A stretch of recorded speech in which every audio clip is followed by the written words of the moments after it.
Hello and welcome. Today, we're doing something pretty exciting for my new bros out there. We are going to teach you how to make a basic PvP fit for essentially any ship in the game. We are going to focus on the smaller ships today because if you're new to fitting, you're probably flying frigates, destroyers, cruisers.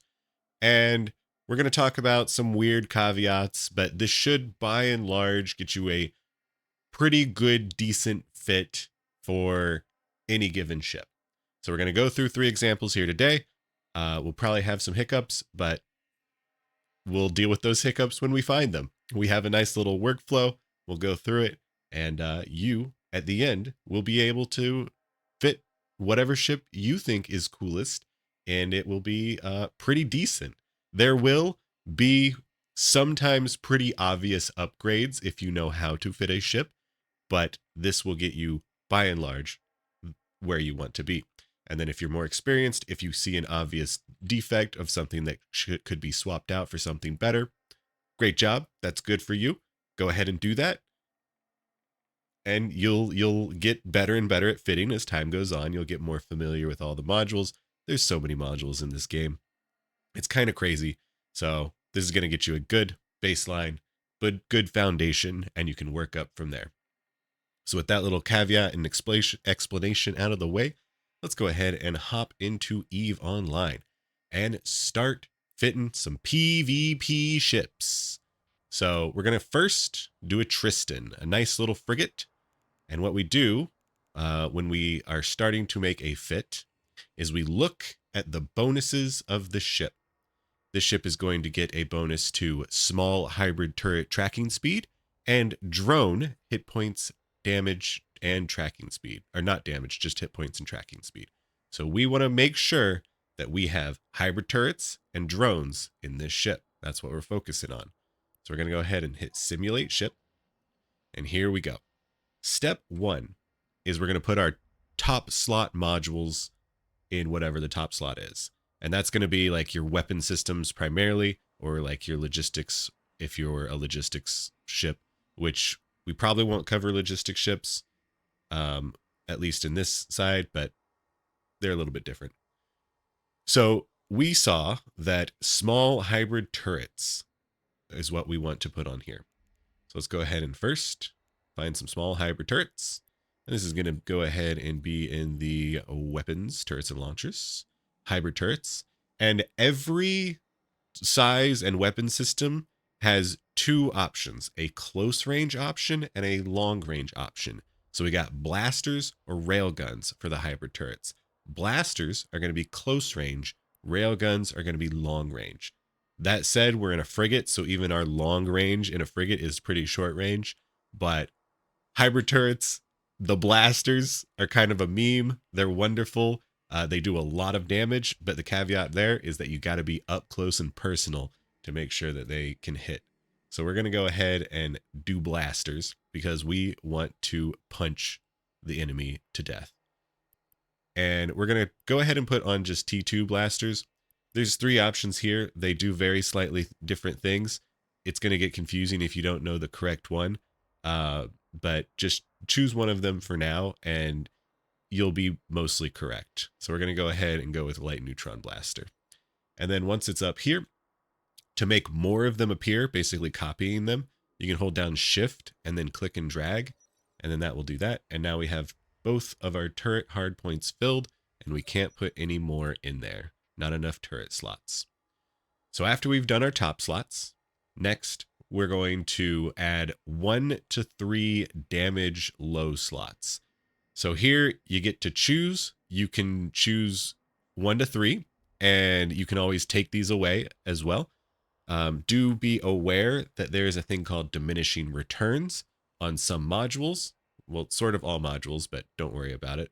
Because there's a lot of caveats, because EVE is a game about caveats. But for damage mods, you're going to get less use out of them if you have 3 of them, if you have 2 of them, or if you have 1 of them. So 1 applies its full effect. The second one applies basically all of its effect. The third one is where it really starts tanking down. So we're going to choose 1, 2, or 3. we don't have that many low slots. We only have 3 low slots, and we probably need to do something with these low slots.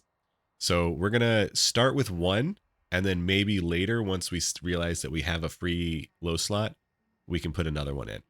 But now the question is, what kind of damage mod do we want? And here is a little interesting thing about the Tristan. Most ships don't have 2 bonuses for 2 different kind of weapon systems, but drone ships are kind of sometimes the exception to this. I think most cases it's going to be a drone ship that is causing this problem, but we have bonuses to hybrid turrets and we have bonuses to drones. So which one do we want to make better? We get 7.5% bonus to our tracking speed for hybrid turrets, but we also get 10% bonus to tracking speed and hit points for drones. So drones maybe seems like a little bit of a better choice. We can also see that we only have 2 turrets here, but we have 25 mbits of drone bandwidth and a big drone bay, which is kind of giving us a signal that we can field 5 drones versus 2 turrets. So a lot of times Tristans are considered drone boats, more so than blaster boats. So we're going to go ahead and choose the drone boat damage option. And it's going to be a low slot. And you can change your filters here so you can only see what you want to see. Turrets and launchers, weapon upgrade, and ballistic control system is for missiles. And you will start to learn what each of these are damage mods, right? And they go to a specific weapon system. Why is there not just one damage mod? Because Eve is complicated and dumb. But we're going to go ahead, and some people would disagree and say that, like, that's not a bad thing because it means there's different markets for all these different things.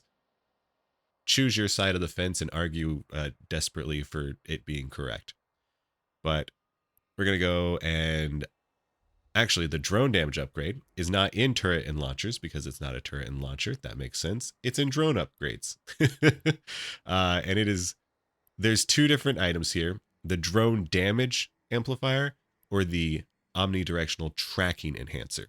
And we are specifically looking at damage mods in our lows. If we need tracking, it's generally a mid slot option that we're going to go ahead and put in right now, just 1 drone damage amp because we don't have a lot of slots. When we start to get to like 2 or 3 damage mods, it's going to be in like larger ships which are going to have more slots for you.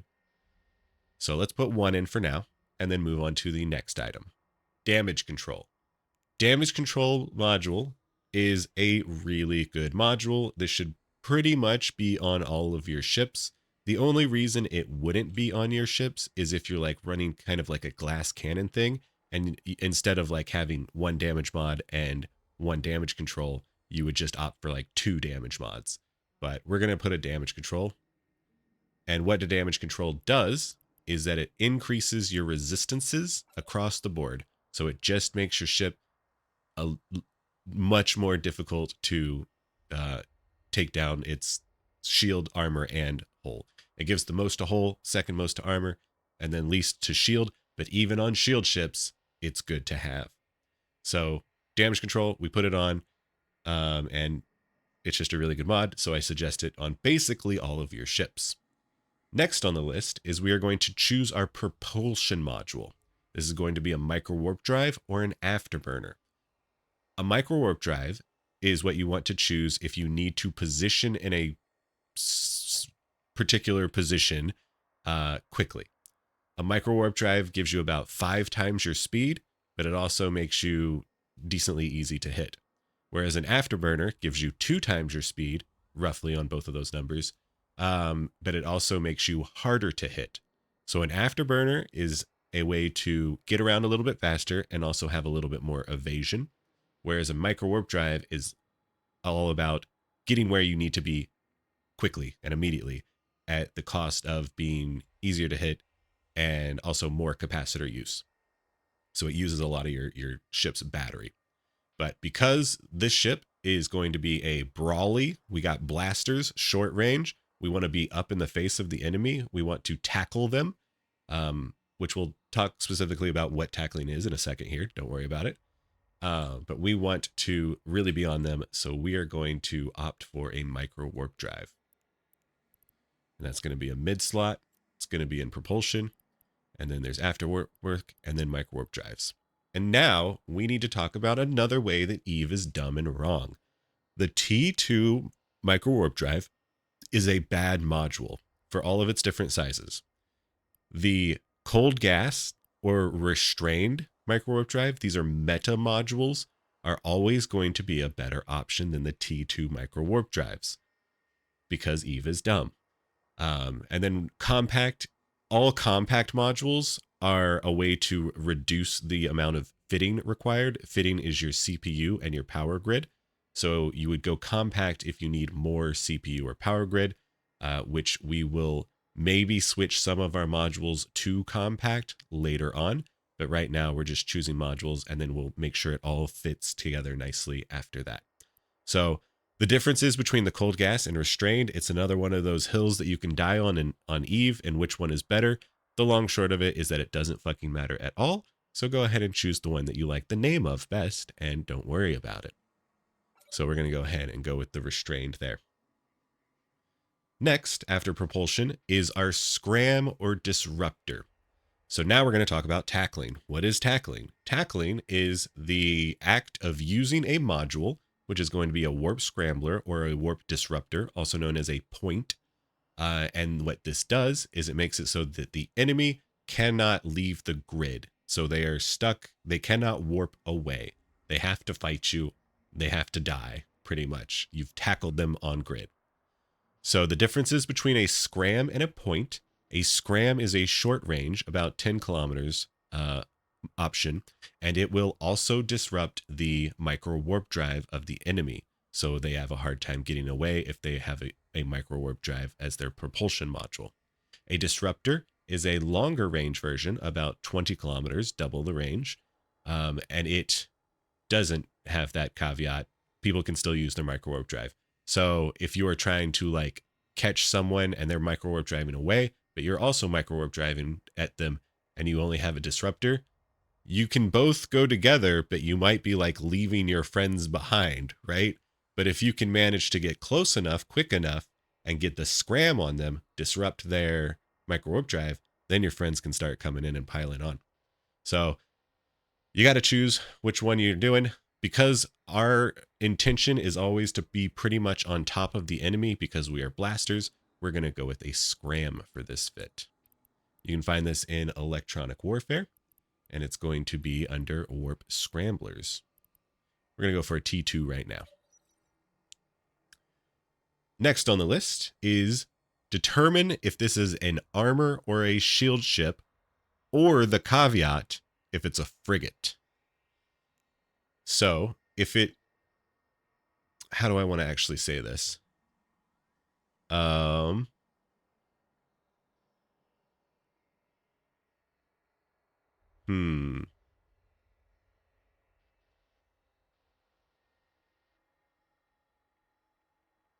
Yeah, this is what I'll do. At this point, we want to determine if we are fitting a frigate. Oh, look, we're fitting a frigate. So frigates are interesting in that because they are so like paper thin and don't have a lot of module slots on them, a lot of times, basically all of the times for our cases, they're going to use a set of rigs. And these are the traversal bulkhead. And what these traversal bulkheads do is give you hull. So whenever you're flying a frig, you are going to be hull tanked. And this really works well with our damage control. Basically, all your frigs that are going to be fighting in PvP that are not strictly glass cannons are going to have a damage control and these traversal bulkheads. And we're going to put 3 of them on. So that means we are now a hull tanked. Our buffer is in our hull. And then we have the option of, if we have some extra module slots left over, we could put some ancillary armor or shield, depending on what the ship is, if it's primarily armor or if it's primarily shield. As we can kind of determine here, our resistance profile looks kind of much better in the armor area. than the shield area. We have some more armor buffer too. So we would probably go armor here. You could get away with shield, and there are some benefits to it, such as, well, I guess let's talk about armor and shield reppers. Whenever you're PvPing, you're going to be using the ancillary versions of these reppers. And reppers give you more armor or give you more shield. Over when you activate the module, they repair you, right? The shield ancillary makes it so you don't use any capacitor to heal. You use charges, capacitor charges. The armor repair, Ancil armor repair, uses capacitor, but it also does more. So if you want stronger armor repairs, if you want no capacitor use, you could go shield. So it's kind of a toss-up here with the Tristan, but I think I'm going to go with the armor ancillary, and then we can see how much capacitor we are using as well. We're not always going to have our micro warp drive on. By the way, you can hold down shift and click to go backwards in the cycle and click to go forwards in the cycle. So let's see what an Ancil armor does, because another thing to consider, actually, we're not going to put on a repper right now. We're going to consider other things, and then we can choose what repper we want at a later stage. So the next on the list is, do we want a webifier? These are going to be your mid-slot utility modules. Do we want a webifier, a painter, or a tracking computer? A webifier is going to be a module that you put on the enemy, and it slows them down by a little over half whatever their speed is. So if you scrammed them, they can't use the micro warp drive, but they could still use their afterburner. And so, for instance, if they have an afterburner and a scram, they scram this ship, it turns off our micro warp drive, they have an afterburner, they could get away because now they're faster than us. But if we web them, then that basically cancels out their afterburner. And so now we're kind of at the same area. They could have an afterburner, a scram, and a web, and then they would get away because then they would be faster than you. But you keep stacking it, right? So you kind of have to choose. Speed control is very important on getting away or not getting away. You can use these defensively as well for more advanced tactics. But I think that there's a realistic situation where the enemy might have an afterburner and a scram, and in that case, they would be able to get away from us. So a web is a pretty good option here. The other options for our utility mids are painters, target painters, which increases the signature radius of the enemy ship, making them easier to hit. It means that if you are in a larger ship with larger guns and are trying to shoot at smaller ships, it makes that easier, or faster ships, it makes that easier. But because we're a small ship, and target painters are generally for like the longer range stuff, because web is, if you're in short range, web is basically always going to be the best option. But if you're in a longer range, you could go with a painter. Again, there's a lot of things to argue about if a painter or a tracking computer is better. It depends on the scenario. It depends on the weapon system. I've done some maths about it, but people are going to fight about it, but that's fine. We don't worry about it. So you could choose to use a target painter. Probably most of the time, you would be better using a tracking computer. A target painter also notably increases the signature size of the enemy ship, which makes them easier to hit for everyone. So if you're flying in a group, it probably is a better idea to go with a painter because it helps everyone out. Whereas if you're just kind of solo, a tracking computer can increase the tracking speed or generally the range of your weapon system, and you can mix and match the different scripts. But this just makes it so it's easier to hit smaller targets or fast-moving targets when you're at more of a range. But we're going to go with a web because a web is good. The other option is we kind of have a choice here. Do we want a web or do we want more damage? We could go with more damage and an Ancil shield repper, or we could go with a Ancil armor repper and more utility of webbing them down, which also does translate to more damage, because it's easier to hit a slower target, right? So let's go ahead and put a web in. And that's going to be an electronic warfare. We're filtering by resources, stasis web, and stasis web. As you see now, here, we have overloaded our CPU. We're not going to worry about it for the time being, and later we're going to compact some modules and hopefully fix this without too much trouble. Next on the list, after our utility mid slots, which also does mean okay. As a frigate, you could opt to go with no repairer. We could just go buffer, and that would be fine, only as a frigate. So next on the list is, do we want resistance modules? Oh, this is okay. Resistance modules are only if we are not a frigate. Next after that is capacitor. We're trying to fix capacitor issues. Again, we're at a frigate, so like we're kind of like running out of room. So capacitor issues is like lower down on the list because it's a little bit less important. But again, we don't have too much capacitor problem. Like we're stable without our micro warp drive on. We have 2 minutes and 20 seconds with our micro warp drive on. PvP engagements are generally going to be less than 2 minutes, so this is totally fine for us.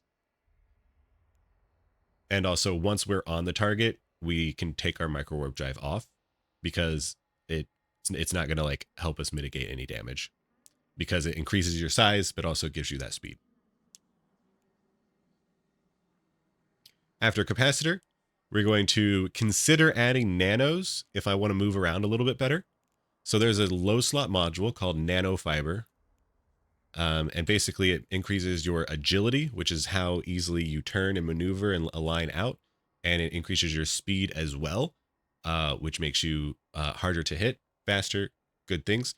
The problem with a nano is that it reduces your hull points. So because we're in a frigate, we have a hull tank for our rig slot layout. We are not going to go with a nano fiber, but for a different ship, and if you wanted to go a little bit faster, if you had some free low slots up, you could go with that. It would make your life a little bit better. After the nanos, we're going to look into utility high slots. So there's a number of utility high slots. We are pushing our CPU here. So if we do add a utility high slot, it's got to probably be pretty useful. We'll go over what they are in the sense of none of these are going to be useful for PvP. You could go with a neutralizer or a Nosferatu. A neutralizer is going to burn the enemy's capacitor, which is going to turn off their like scram modules, going to turn off their resistances. It's going to turn off their like armor Ancil Repper. It won't turn off their shield Ancil Repper. That's something to know. But you gotta suck their cap capacitor and make them just a little bit less stable, and hopefully turn off their modules once they are fully capped out. The alternative is a Nosferatu, which will suck the capacitor from the enemy as long as they have more capacitor than you. And what this is most useful for is keeping your like very important modules online. It's basically an anti neutralizer tactic. So if they're neuting you out, you can NOS them and keep your scram on, right? So keep that tackle on, or keep that very important like resistance module on. We could maybe try to put a neutralizer on. It almost maxes out our power grid, and it really hurts our CPU. And we still need to put a Ancil Armour Repair most likely here. So I don't think we're going to go for that. Harvest equipment is not for PvP. Hull and armor is just remote repairs. We're not a logistics ship. Scanning is for scanning. We're not an exploration ship. Shield is just for logistics. Smart bombs are only going to be useful in like battleships, maybe battle cruisers, or very interesting setups. So we're not going to worry about those as well. Turrets and launchers is we already have turrets on our ship. Drone upgrades is you can increase the range of your drones with drone link augmenters. We're very short range. We're very close in fighting the target, so we don't need those. And these are not top slots.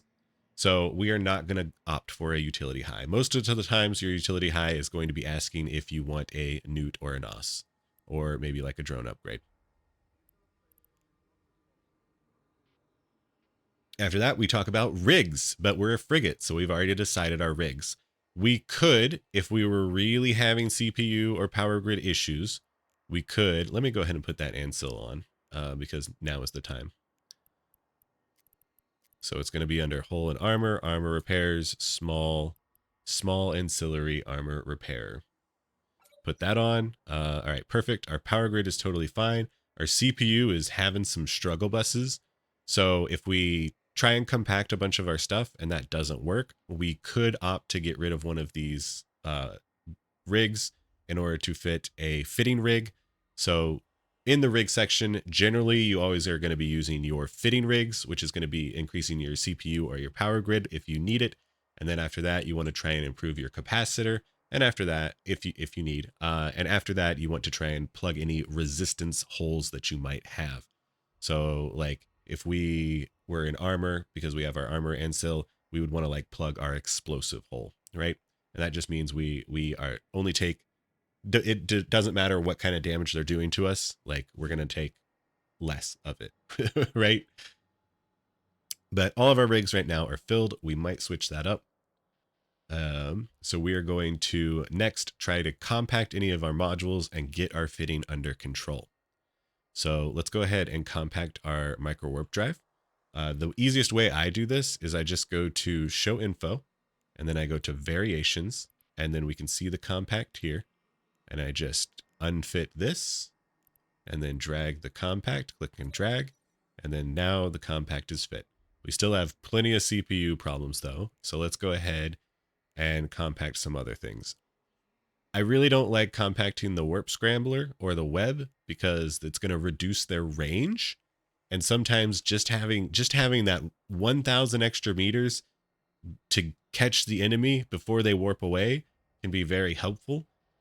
So we're going to try and save these for later. Because also like if they somehow get outside of your range, it just makes everything a little bit tighter if you have a smaller warp scram range. So we're going to try to keep that. We can reduce our damage control. The compact damage control is a very good module and it saves a number of CPU. So a lot of times you will see compact damage controls go. And then we can probably compact our drone. And now we are at only 1.5 CPU.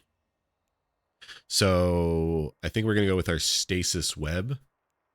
And we don't even necessarily need to compact it. T2 modules generally take the most fitting. A lot of exclusions apply for like, yeah, just forget I said most. For the basic set of modules, T1, Meta, and T2 modules are going to take the most, I think generally always. So instead of a T2, we don't need to quite go compact. We can instead go for this meta, this enduring. So that's going to bring our range from 10K to, it stays 10K, which is important. And it only reduces, so instead of 60% reducing the target velocity, it's going to be 55%. But most importantly, we got our CPU in line. We could at this point try and like see if maybe we could go back on our micro warp drive. Oh, that's so close, 0.5. But we can't. And then maybe if we go back on our damage control 6.5. No, okay, yeah. Damage control takes a lot of CPU and the compact really takes a lot of that out. We could try and change our blasters to keep our micro warp drive good. Or our damage control. So maybe let's try. It's not going to show us the other options. Oh, I know what we could do. If you go to if you go to used with ammo, show info on any of the ammo, and then go used with, this will give you the full list of the weapons they're used with. We don't want railguns. We want blasters. But there's the electron blaster, ion blaster, and neutron blaster. You can go ahead and right-click, compare all of these. Fitting is a lot. We're getting a little bit in the weeds here, but it might be a little bit helpful for you. And here we have the compare window. Your compare window probably has a whole lot of things here. And that is because you need to go to the top right, go to this more icon, and then click the only show attributes that differ. And that's going to make it so you can only choose things that will actually mean anything. And we are looking for fitting, so we're going to go for CPU and power grid usage. We can sort by CPU usage, and it looks like light electron blaster uses a lot less CPU, like minus 10 CPU. So maybe let's switch to the light ion blaster and see what we can do there. Other things that are important here is we could look at like the tracking, the accuracy fall off, the rate of fire, and the damage modifier. So probably damage modifier might be most important here. As we can see, you get 4.41 damage modifier versus the 3.5. So we are like losing damage. And yeah, I guess damage is probably most important. So I'm actually happy keeping our neutron blaster with this beefed up heavy CPU version. Because we want to grapple them, we want to kill them. The faster we can kill them, the faster we can get out and have no problems. So after we've got our fitting under control, looking good, we're going to move on to our, I'll call them consumables, drones, ammo, nanite paste. But let's work on drones first. This is a drone boat after all. This is where the primary damage is coming from. So if we go to drones, the first option that you might want to consider is EC drones. Electronic warfare. They're called the, what are they called? The Hornets? I thought these were mediums. Wait. Okay, no, yeah, okay. So the Hornet ECs stands for electronic countermeasures. The 300 means that they're the small size. And what these guys do is jam your opponent. And when you jam the opponent, it means that they can only target the ship that is jamming them, also known as a small little drone, which they won't. Well, they will try to kill these drones. If you are not a drone boat, it's really great to have these in your PvP ship because your drones are not going to be doing a lot of damage if you're not a drone boat. And these are really frustrating and annoying for the enemy when it happens. It's a low percentage chance for them to get jammed, but when it does, it can easily turn the tide of the fight. It can make it so that they're no longer scramming you, so you can leave, or you can try to leave if it works at the correct time, if you're aligned out. But we are a damage boat, so we are going to instead go for some light scout drones, which just light scout is just like the standard attacking drones. And we want to almost always, warrior 2s are going to be the best option. Warriors do explosive damage. They're very agile. They're very good at tracking. They're very fast. They get the job done. And this goes for all Mimitar drones, actually. So your first choice should probably be Mimitar drones. After that, you could consider damage types. If you know what ship you are trying to kill and knowing what damage you should be doing, it's very important to switch to the correct damage type. And so warriors are going to be doing explosive damage, which is generally the best damage type to be doing if you don't know anything.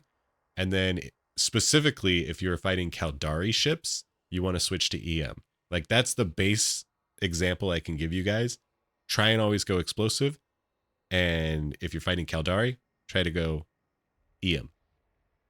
But some things like our guns are going to be damage locked to thermal kinetic. Don't worry about those. It's fine. It's good enough. But we're going to go ahead and put some warriors in. And we'll go ahead and also put in some EM, which is going to be the acolytes or Armour drones. And then we can go to our drone bay. And we have 40 in our bandwidth of a drone bay. So we can do 5. And then 3 acolytes. So a 5 drones is a flight. Honestly, I might just suggest going all warriors and just not worrying about it. No, we can do this. We'll go a little bit advanced for you guys. So that's good there. You're generally going to always go with just 5 warriors. And then if you see an EM ship or an EM hull, a ship with an EM hull, also known as a Caldari ship, then go ahead and switch to acolytes. And that's it for the drones. Moving on to ammo. You can go up to charges here, choose your weapons. And for blasters, because you are damage locked, we are just going to choose different ranges of weapons.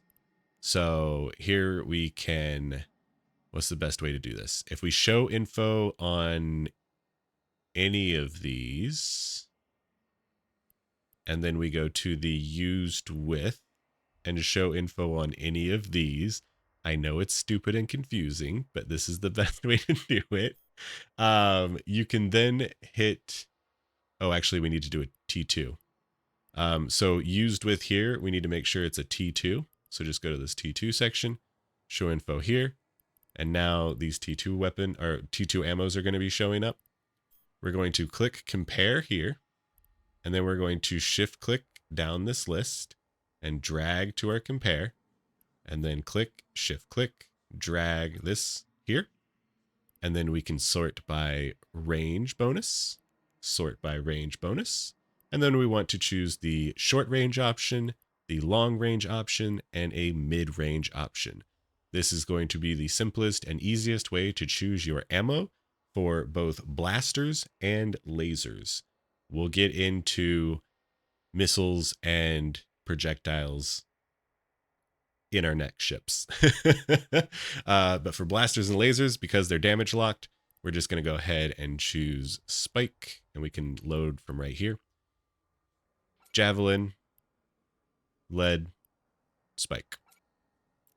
And now the question is, how much ammo of these do we need? Well, a way I'd kind of do it is I just load up my blasters.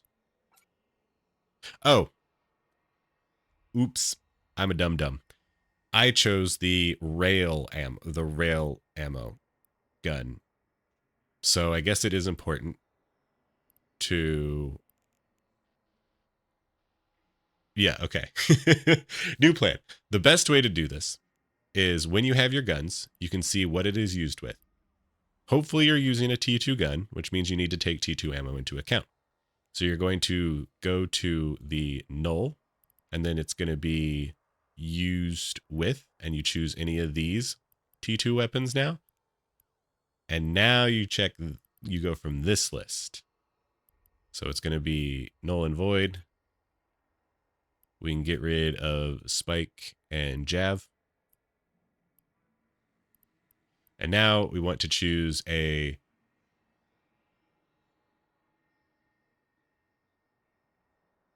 Okay, this is kind of where we were talking about the hiccups in the earlier. You always want to choose your T2 ammos because they're going to be the best ammo types for certain situations. So in this case, I would go with actually 4 ammo types.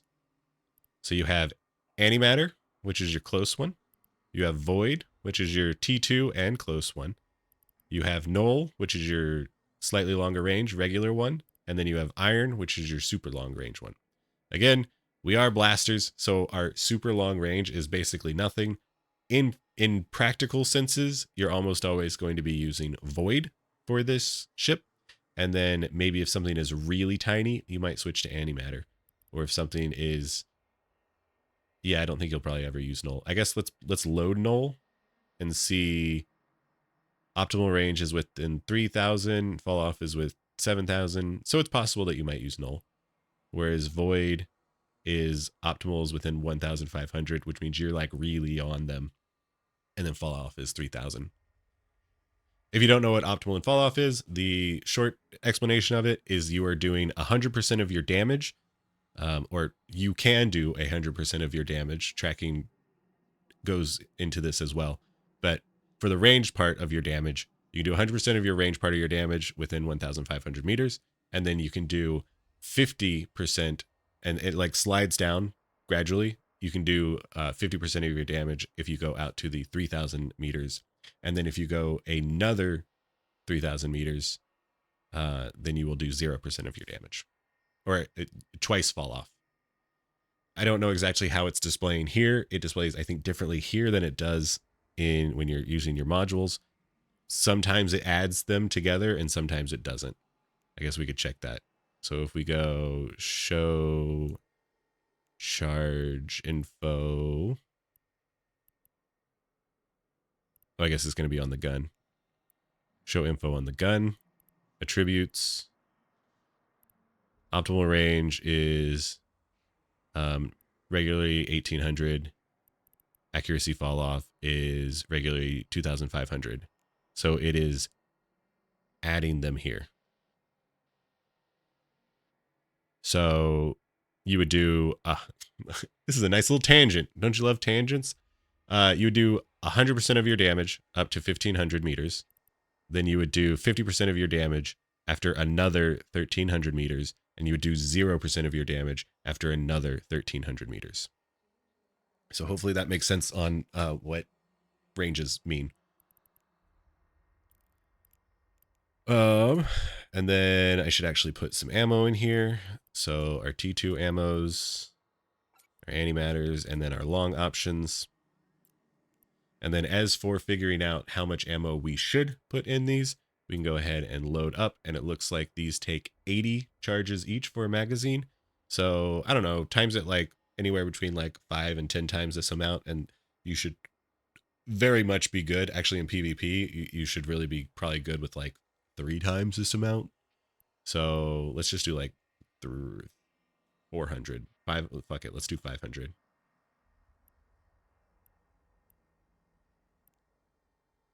After we got our ammo, we are going to put in repair paste. So this actually is used for ancillary armor repairs as well.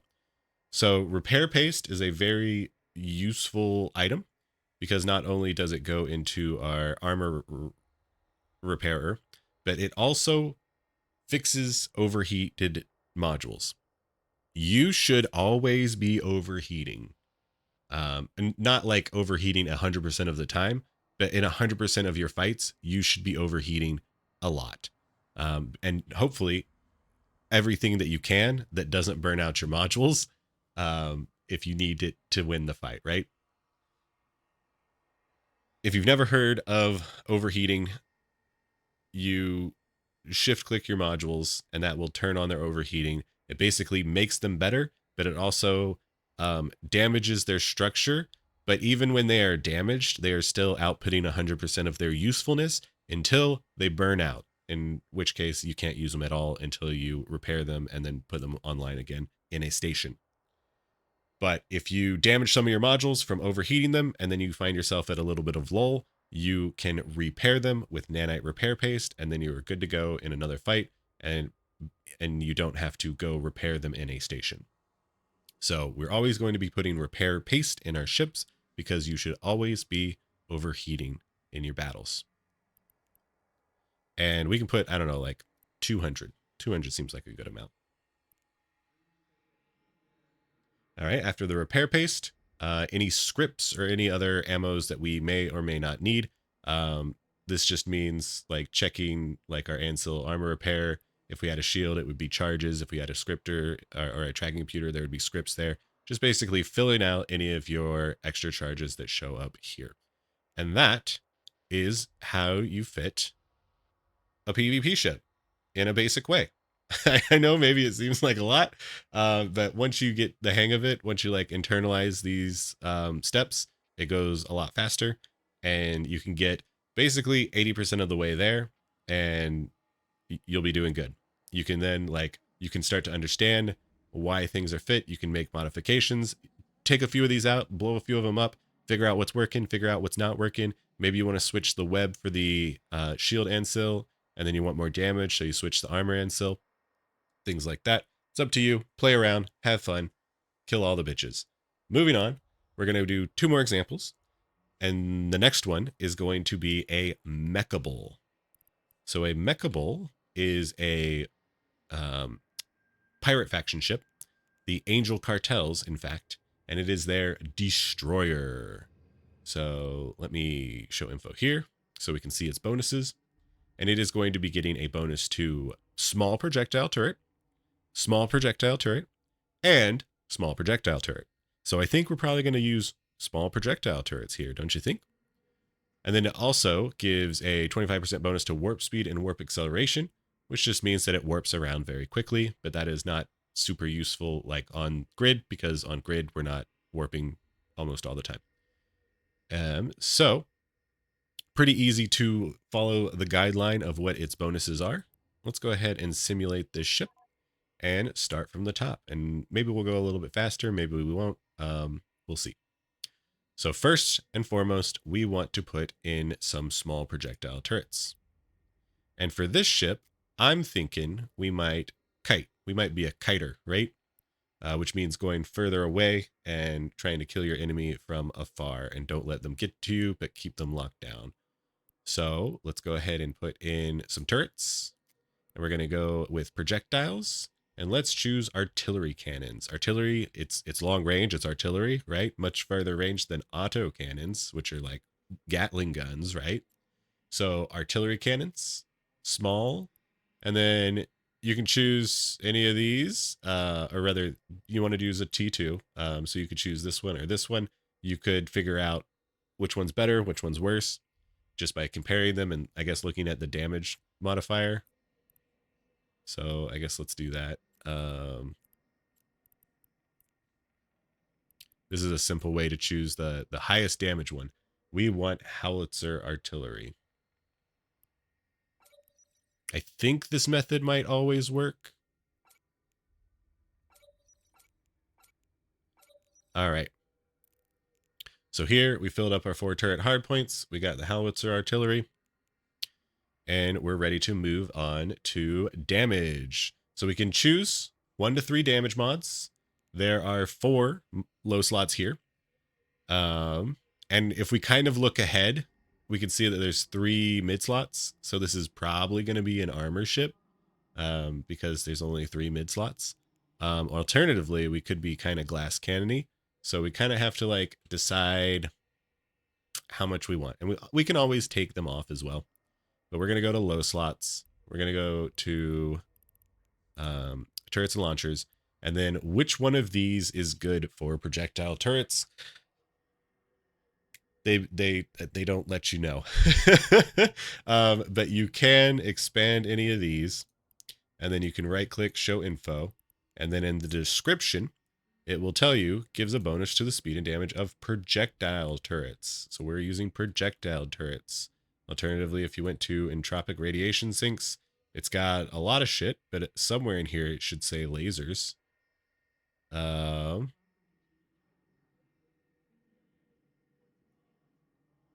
Cool. I guess it doesn't. Also, is this for hybrids? Even I get confused here.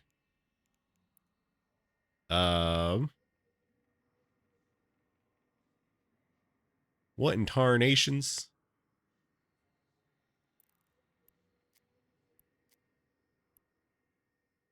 Oh, right. That's why I got confused. These are for trig. Those are for trig weapons. If you go heat sink. Wow. Never. Okay. This doesn't work at all.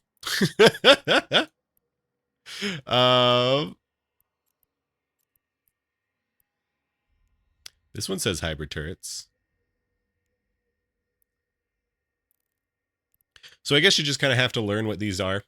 If you really don't want to learn what these are, you can just fill your things with some charges real quick. And then you can put each of the modules like on your ship and see if it increases your damage. Or you don't even have to put it on. You can just look up here. It's going to turn green when we found the right one. So ballistics, nope. Entropic, nope. Gyro, yes. Oh, yeah. Gyro, yes.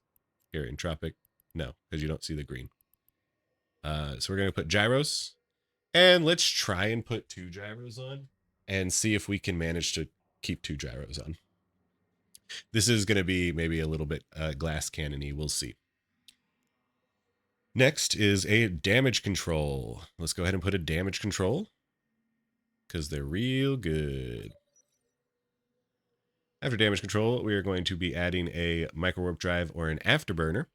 So do we want to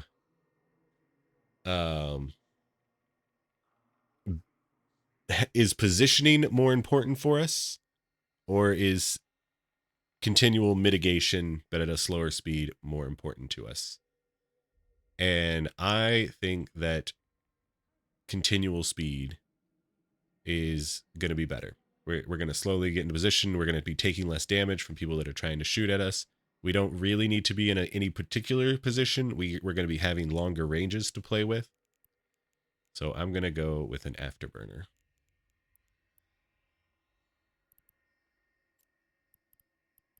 And then with the afterburner, you do want to use the T2.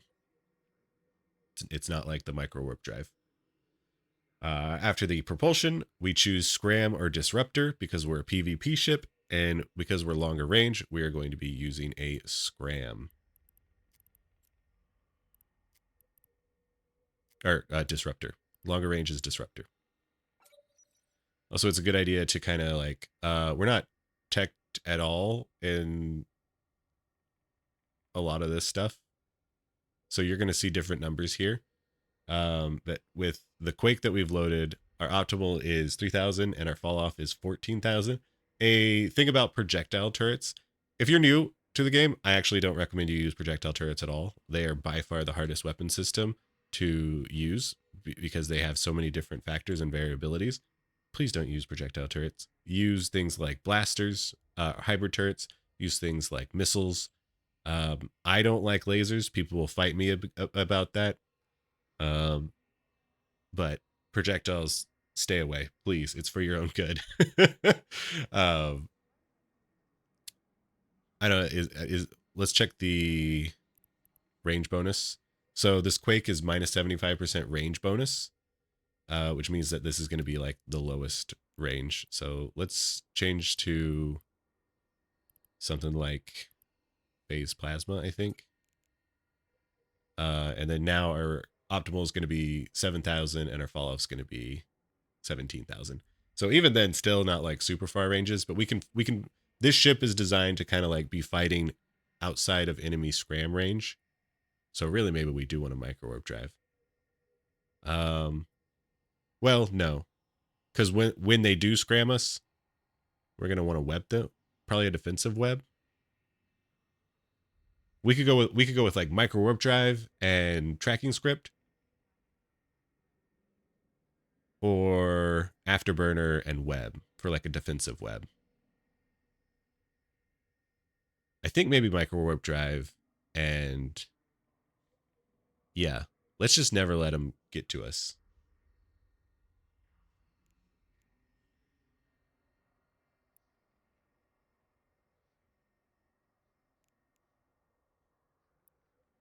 Yeah. Yeah.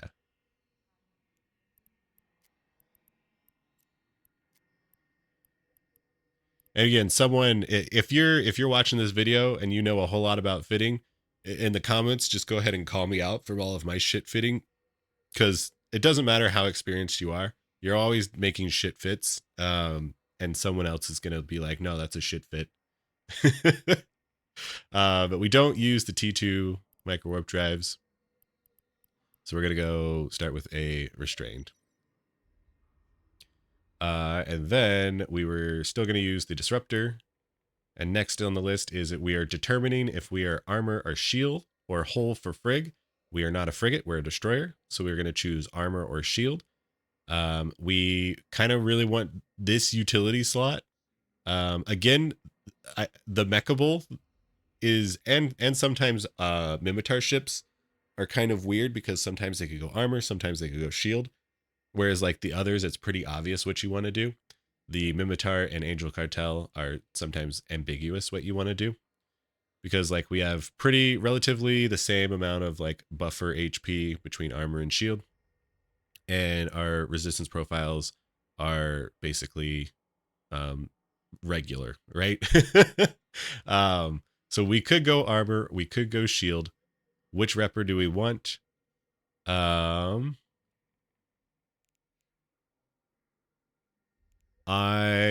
If we go Ancil, if we go armor, we're going to have more capacitor problems, and we might need to fix our capacitor in our rigs. Whereas if we go shield, we will have not capacitor problems, but we will have less utility here. But we can also put tracking in the lows, and we can put other things like nanos in the lows. So actually, let me go ahead and put a shield here. So we're going to go shield booster.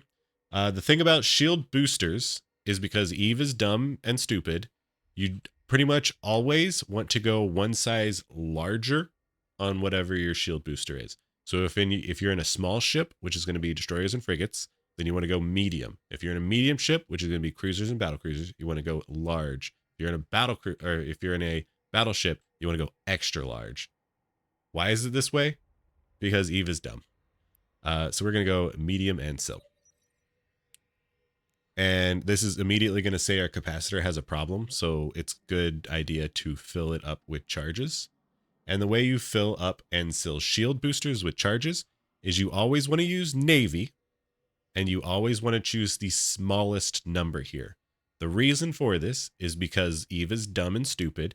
And there's a cargo hold size amount in your Ancil shield booster. And every time it cycles, it just uses one booster. Doesn't matter the size, it just uses one booster.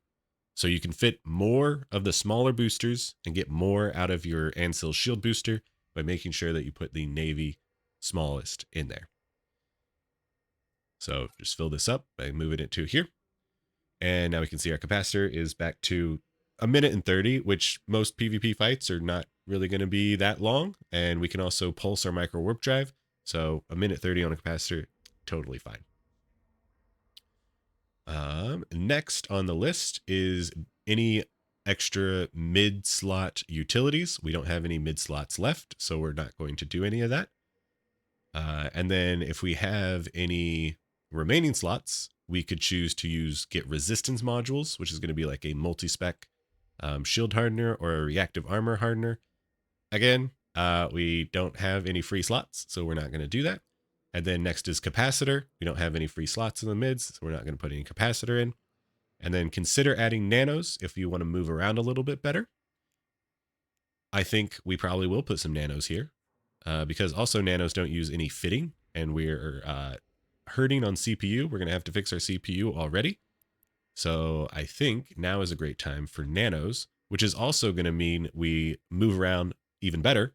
And hopefully we don't get in scram range. So like the idea of this ship is that we position ourselves well enough that we never get in scram range of the enemy, and we just shoot them and disrupt them until they're dead, right? So we're playing keep away until they're dead. So nanos is probably a good idea. Just use the T2, and we're not hull tanking, so we're fine there. After the nanos, we go on to utility highs. It looks like we have 2 utility highs here, and this is we're going to try and put neutralizers here.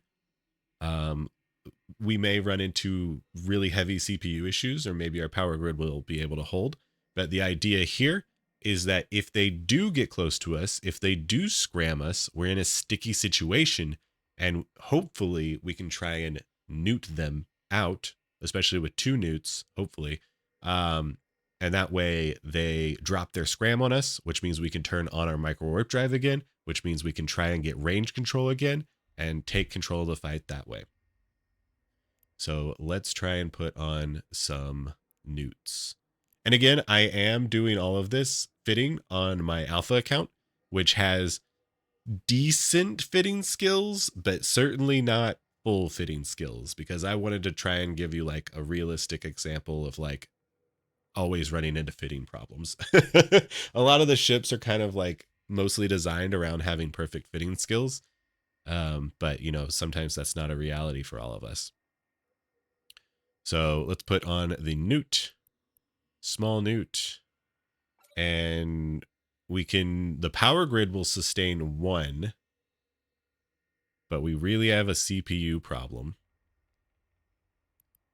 We could consider compacts. We're still over power grid.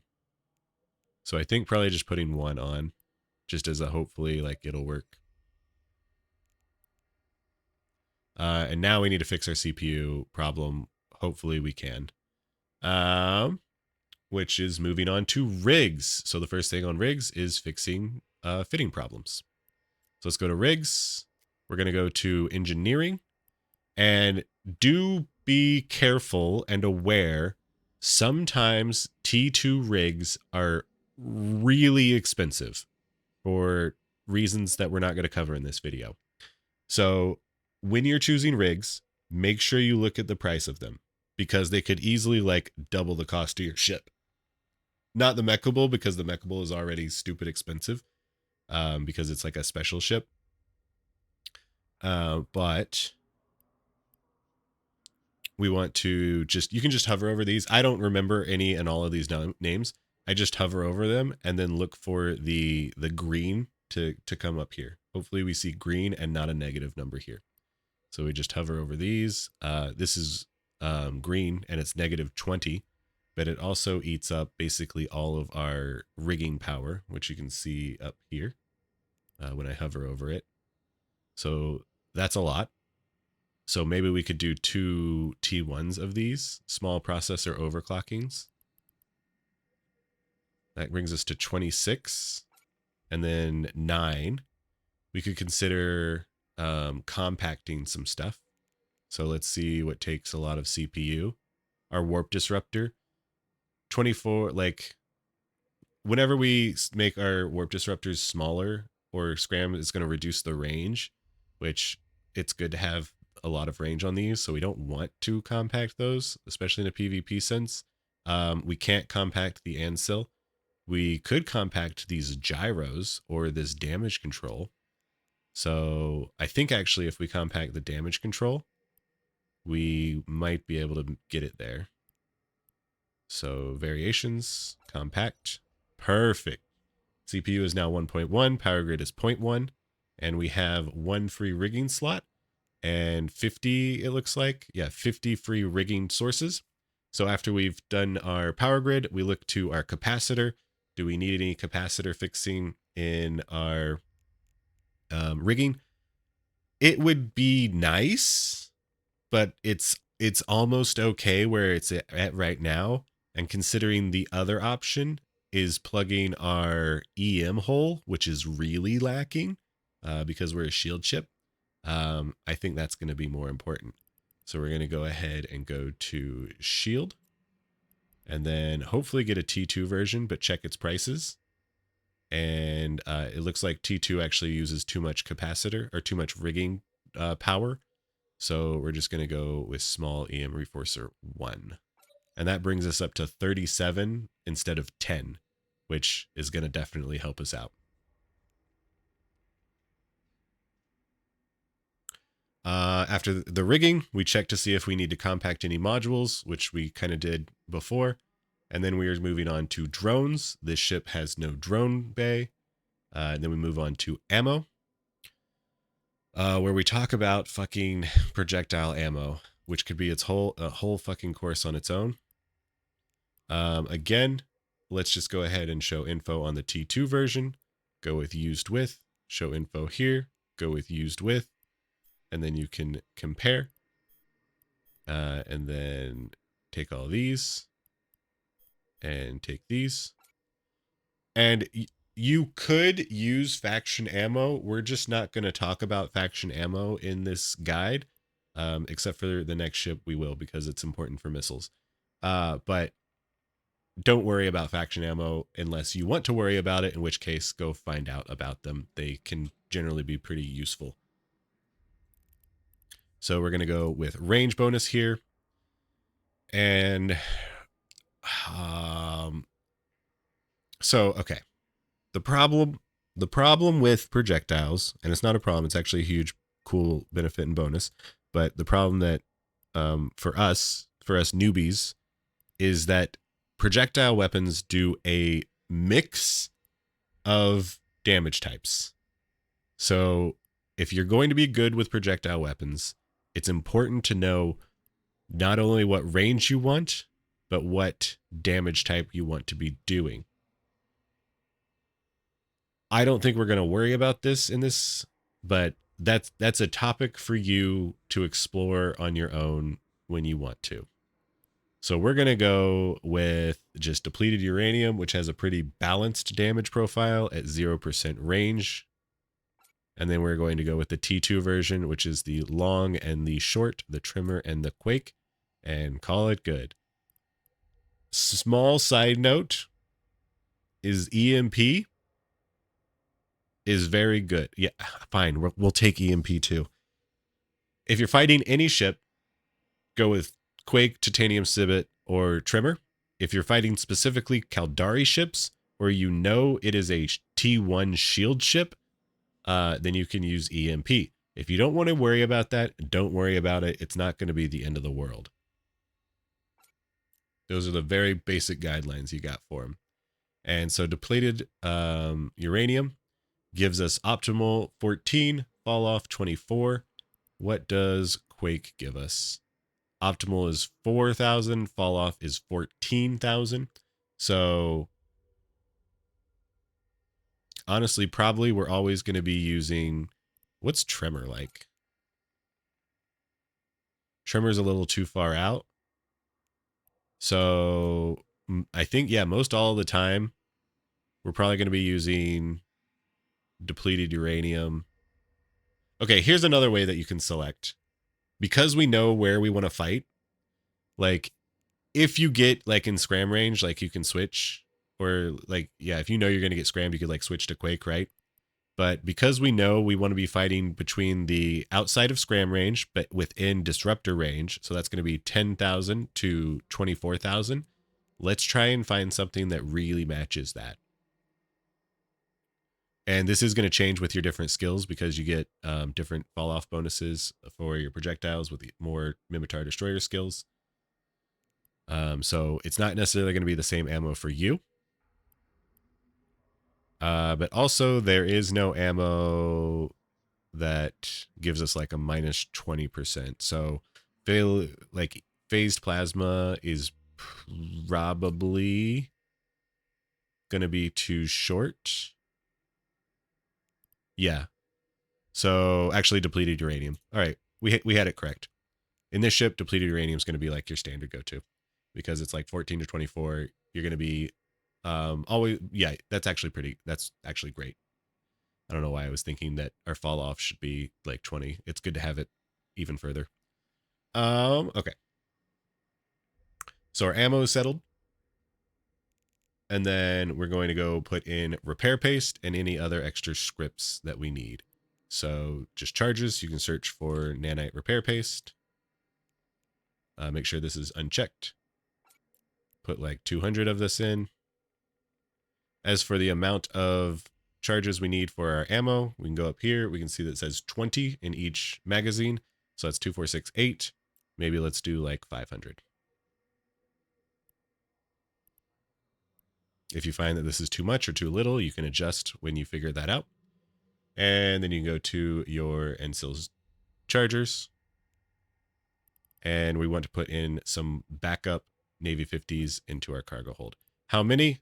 It looks like 9 can fit in the shield booster. So let's do something like 25. Seems good. Seems good. All right. And then we check for any of the scripts or anything. We already checked that. And that is how you fit a Mekubal half decently. There's probably a better fit. This isn't the worst fit there is. So it'll do the job for you. And we are ready to move on to our third and final option. We're going to get to T2 stuff. So something that I should have said a lot earlier. And in fact, if you're still watching in the comments, go ahead and put in T2 gang in the comments. So I know that you're one of the real ones. T2 ships get specialized. A lot of this fitting advice might go out the window when you start fitting up stranger T2 ships, like command destroyers, stealth bombers, heavy interdiction cruisers, T3D. Well, it would probably work for a T3D. Interceptors are special, but an exception is assault frigates and assault cruisers. Heavy assault cruisers, hacks, and assault frigs, AFs, are basically just like standard combat ships, but better, the T2 versions of them. So we're going to do something for a heavy assault cruiser.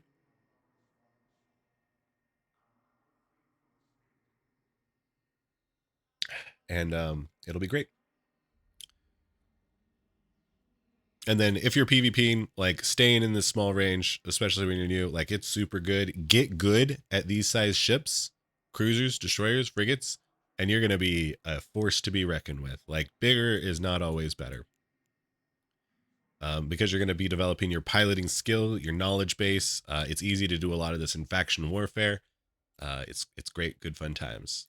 So let's go ahead and do a Cerberus. Cerberus is a Caldari heavy assault cruiser. And if we look at its bonuses, we can see bonuses to shield booster amount, bonus to rapid light missile, heavy assault missile. So this is, we're going to choose one of these. And then bonus to kinetic. I wish they made this more in your face, but kinetic, light missile, heavy assault missile. And then 20% bonus to heavy assault missile, just heavy assault missile. So that's indicating, it's telling us that while we could go light missiles or heavy missiles, there's a specific bonus for only heavy assault missiles if we choose to utilize that.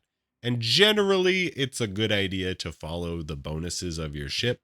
There are obviously caveats to this, and it's not always the case, but we're probably going to follow it along for this one. And then a roll bonus, a 50% reduction in a micro warp drive signature radius penalty. So this means you're getting the full speed of the micro warp drive, but you're only taking half of the signature radius problem. So you're going to be going fast, and you're going to be taking less damage by doing it. And then lastly, they have this little can fit assault damage controls. Up to this point, we've only fit damage controls, but this ship can fit a thing called an assault damage control. So it might be worth checking out. All right, first and foremost, let's go ahead and put our weapons in. And we are going to go with the heavy assault missiles. That seems like a fine choice. So heavy assault launcher, and we're just going to use the T2. Shift, click, hold to bring all these in, and it looks like a full rack on all of our tops. So this ship has no utility slots in the highs. It's only here to fuck bitches. Moving on to step 2 is we're going to choose damage in our lows, 1, 2, or 3. We have 4 lows. Let's start with 2 damages. And we can change it if we want it. Weapons, ballistics control system. Don't get this mixed up with the tracking option, which is the missile guidance enhancers. So we put 2 of them here. Just the T2s, totally fine. And then we add a damage control. But this ship said that it could fit an assault damage control. So if we search for damage control, we see assault damage control or damage control. And what is an assault damage control? Let's go ahead and put it on and talk about it. It's a active module, nani? So the assault damage control is basically a damage control, but it has a ability that you can click it, you can activate it, and it has a long cooldown.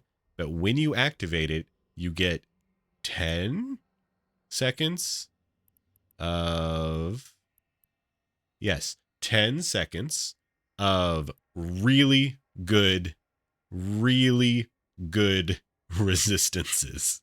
You are basically invincible for 10 seconds when you activate it, but it has an over 2-minute cooldown.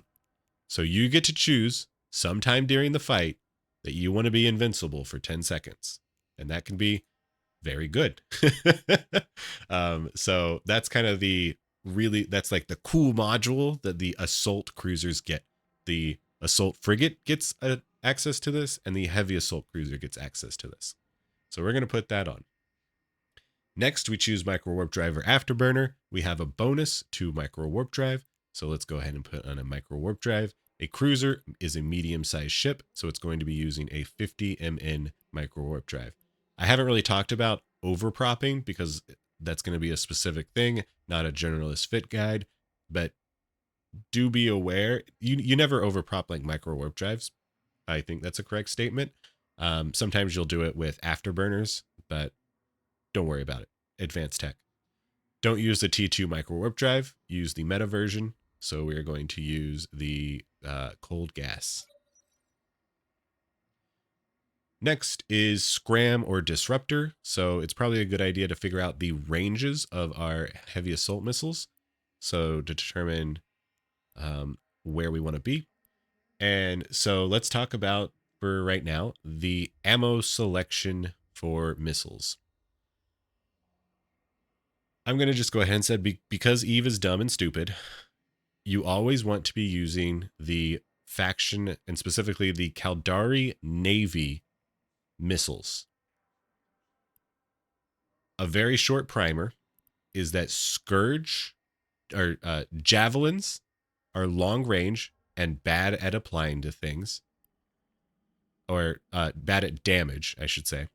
Long range, bad at damage. Rage is good damage, bad at applying to things. So you could use rage if you were, and short range. You could use rage if you are shooting up, if you are killing larger targets and are close to these larger targets. You could, don't really ever use javelin. Javelin just kind of sucks. And then your default to your regular good missile is going to be the Caldari Navy. You get good application, you get good range. It's just almost always the best option for missiles. And we had a specific bonus that means we want to be using kinetic missiles. Which one of these is kinetic? You can just learn that Inferno is thermal, Mjolnir is lightning, because, Thor, Nova is explosive, and Scourge is kinetic. You could just know those things, or you could go to show info, go to attributes, scroll down, and see that this is the damage type. It does kinetic damage. So we're going to load Caldari Navy Scourge, check our ranges. The way missiles work is they don't have an optimal and fall off. They just have a range. The missile will fly in actual time, this amount of range, and then it will explode and do its own calculations to figure out how much damage you do. But our max flight time is 27, which is pretty great. And it's also like talking about that disruptor range, that 24 kilometer disruptor range. Seems right at home there. So let's load those and choose to use a disruptor.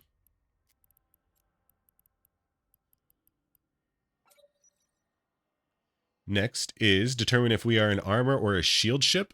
We have 5 mid slots and 4 low slots. So we're going to go ahead. Oh, and we have a bonus. We have a bonus that says bonus to shield booster amount. So generally follow the bonuses. And if we wanted to get really crazy, we could consider double putting 2 Ancil reps on, which would really make us tanky. Normally, if you do 2 defensive modules, it's going to be, well, for armor, you're going to choose to do 2 reppers. Well, not for PvP, yeah.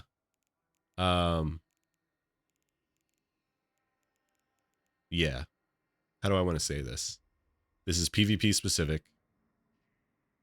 Yeah, for armor, you're basically always only going to have the 1 Ancil. For shield, you could definitely get away with multiple Ancil shield boosters, particularly because it doesn't use any cap, because it uses those charges. But a lot of times it's better to just get more resistances, because also fitting a shield booster is a lot more fitting intensive than just adding a resistance module.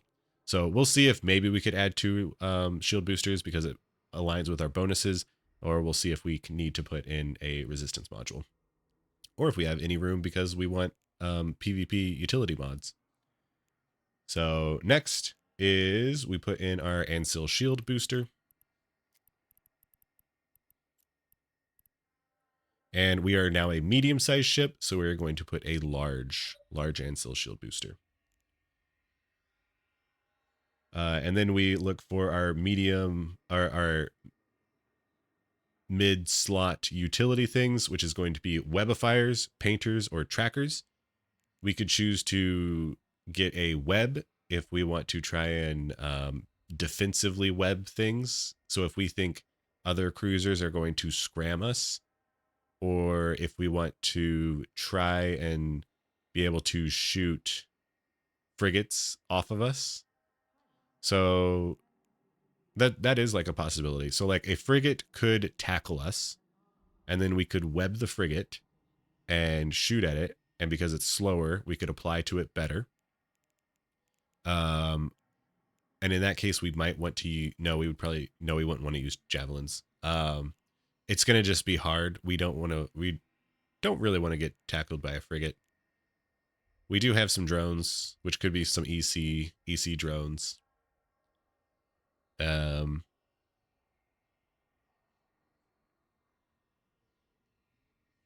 Yeah, a defensive web definitely could be good. That way you're going to have a better time killing the frigates that are tackling you.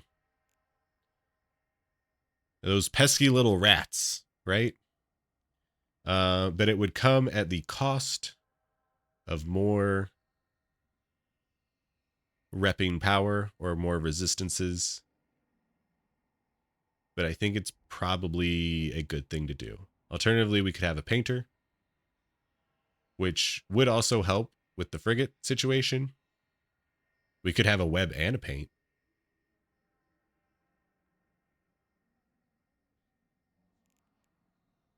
This is where you kind of have to decide what kind of targets you're going after. If you're going after smaller targets, or if you're going after larger targets. If you're going after larger targets, or like cruiser or above targets, then you could do things like use rage here, and you would have more defensive options in your mid slots. If you're going after smaller targets, but still wanted to use hams, because then you could fight like cruisers and below, then you could do things like a web and a paint to really make them hurt. Or you could do resist mods as well. You kind of just have to choose.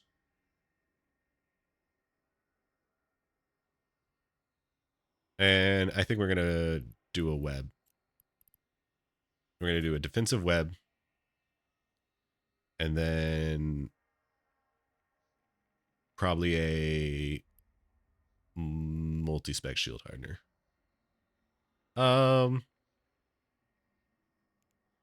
Actually, can we...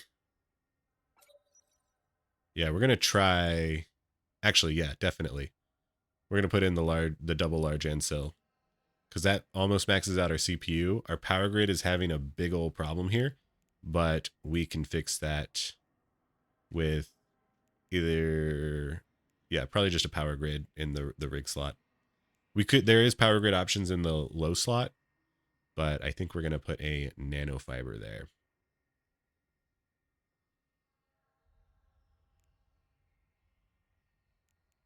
But alternatively, we could... And all of these different variations are going to be fine. Just choose what you like. We'll just put a resistance module there.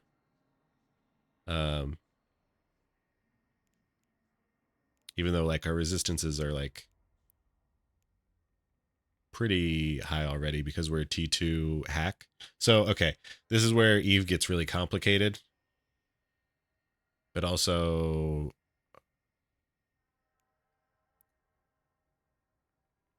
If we don't do this, then we pretty much need to put double EM here. We could also just put an EM here. But no, I think multi-spec. So, okay. Here's where I want to introduce you guys to PyFi, even though that's too complex. You can get really deep. There's a third-party program called PyFi. You could figure out which option is going to be better for like your total healing ability, right? Whether a multi-spec higher resistances means you take less damage, which means your effective reps are higher, or you could use double reppers, which means you would take more damage, but you would have 2 reppers. But choose whichever one you like. We're gonna go double here.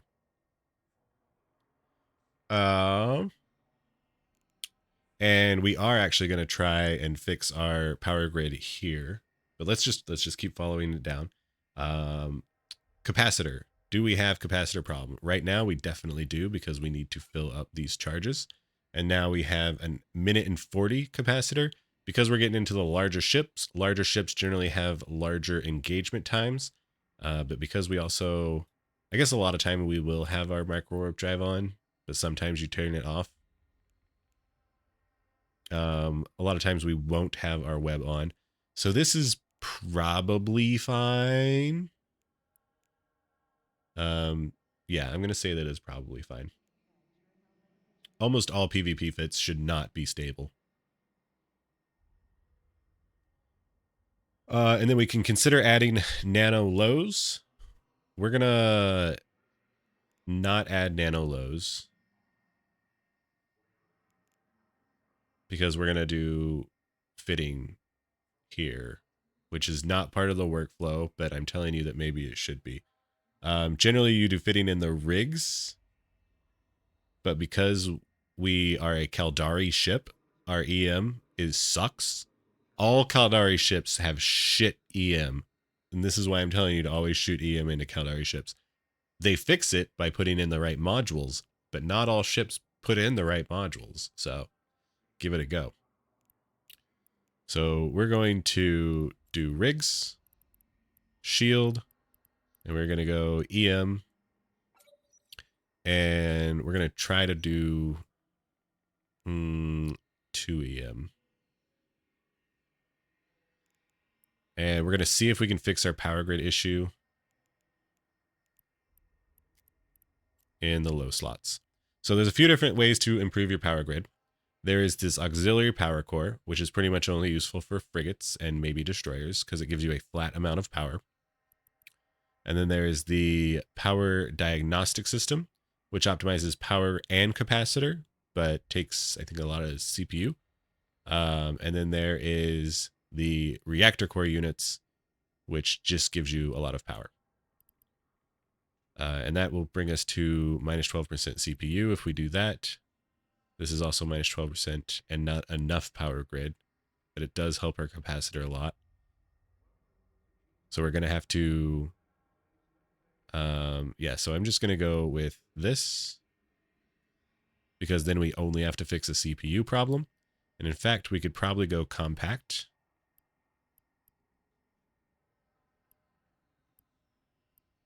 Yeah, we go compact, and then we only need to fix 8 CPU, which probably just a ballistic control unit. Just do a little bit less damage.